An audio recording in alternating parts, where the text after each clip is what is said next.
Fala, meus irmãos, e aí, tudo bem? Estamos aqui para mais uma meditação da Palavra de Deus, a nossa meditação diária, o oráculo do dia. E hoje, terça-feira, ainda seguindo a nossa meditação no capítulo 8 do Evangelho de João, hoje vamos ler o verso de número 18 e 19, tá? Eu coloquei aí na legenda só o 18, mas nós vamos ler o 18 e o 19 para ficar melhor explicado a meditação de hoje. Diz assim o texto: Eu dou testemunho de mim mesmo, e o Pai que me enviou também dá testemunho de mim. Então eles lhe perguntaram: Onde está o seu Pai? E Jesus respondeu: Vocês não conhecem a mim e não conhecem o meu Pai. Se conhecessem a mim, também conheceriam o meu Pai. Essa discussão entre Jesus e os fariseus surgiu porque lá no verso de número 12, Jesus ele vai dizer mais uma vez, a segunda vez, que ele é a luz do mundo. E quem anda e o segue não andará em trevas, né? Quem o segue não andará em trevas.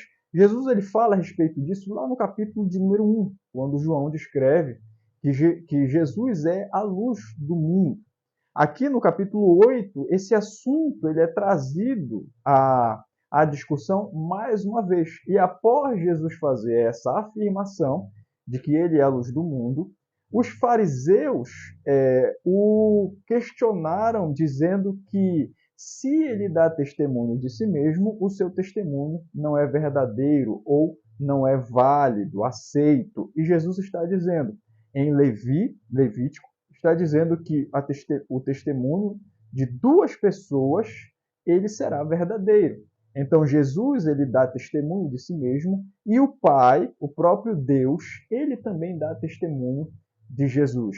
E se não bastasse, Jesus ele refere-se ao capítulo em que ele foi batizado nas águas por João Batista.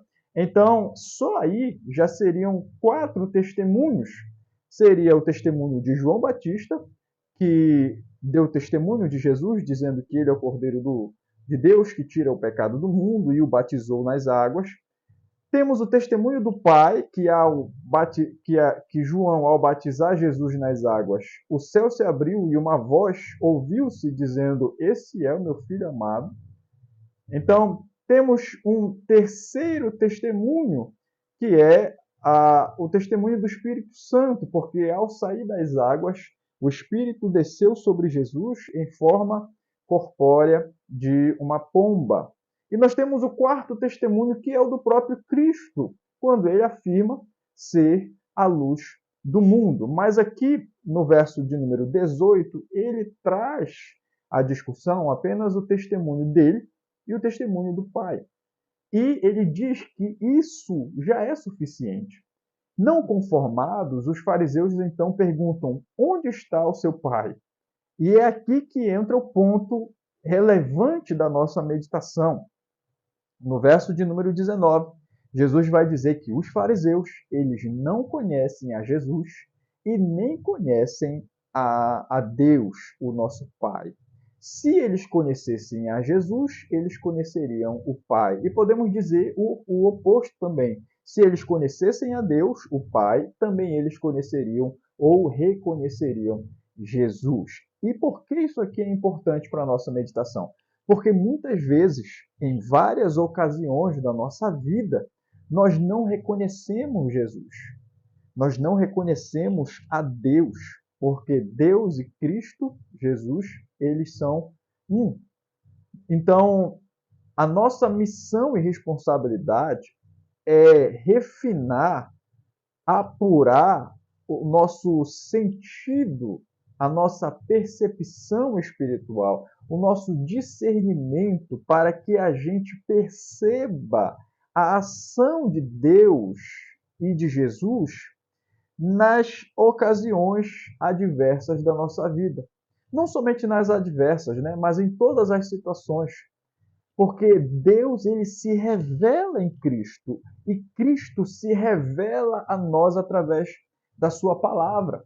Então, quando nós temos a disciplina e o exercício de meditar e estudar a palavra de Deus e absorver aquilo que está escrito, trazer isso para o nosso coração e aplicar na nossa vida diária. Isso nos faz perceber a ação de Deus na nossa rotina, no nosso dia a dia. E isso é maravilhoso, porque aumenta a nossa fé, aumenta a nossa comunhão com Deus e, obviamente, também aumentará a nossa percepção da ação de Deus nas coisas mais simples da vida. Então, é uma responsabilidade individual de cada um. Sempre eu friso as responsabilidades pessoais que o Senhor impõe a nós, porque é algo pessoal que ninguém vai poder fazer por você. Ninguém vai ler a Bíblia por você, ninguém vai orar por você, no sentido de que você não precise orar, né? Ninguém vai. Você tem coisas que é só você que pode fazer, que não há como transferir essa responsabilidade, não dá para terceirizar isso. Então é você que tem que fazer. É você que tem que conhecer a Deus. Eu não posso conhecer a Deus por você. Eu posso estudar, meditar, consagrar, buscar a presença de Deus e compartilhar com você aqui. Mas eu não posso fazer com que você conheça a Deus de forma que você não ore, não leia a Bíblia e só através do que eu faço você não vai ser íntimo de Deus.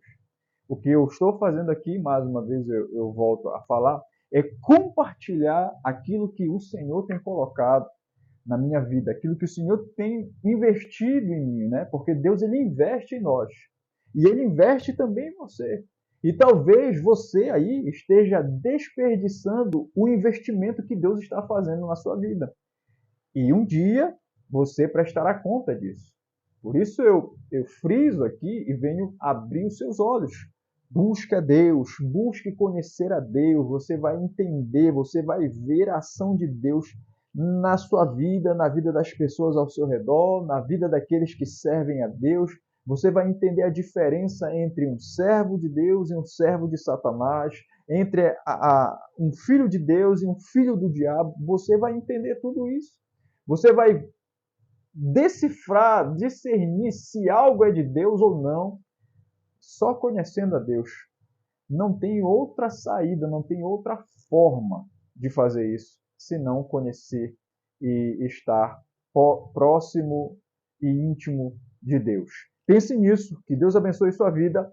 Se inscreve no nosso canal, deixa o like e compartilha esse vídeo com alguém, tá bom? Fica na paz e até a próxima.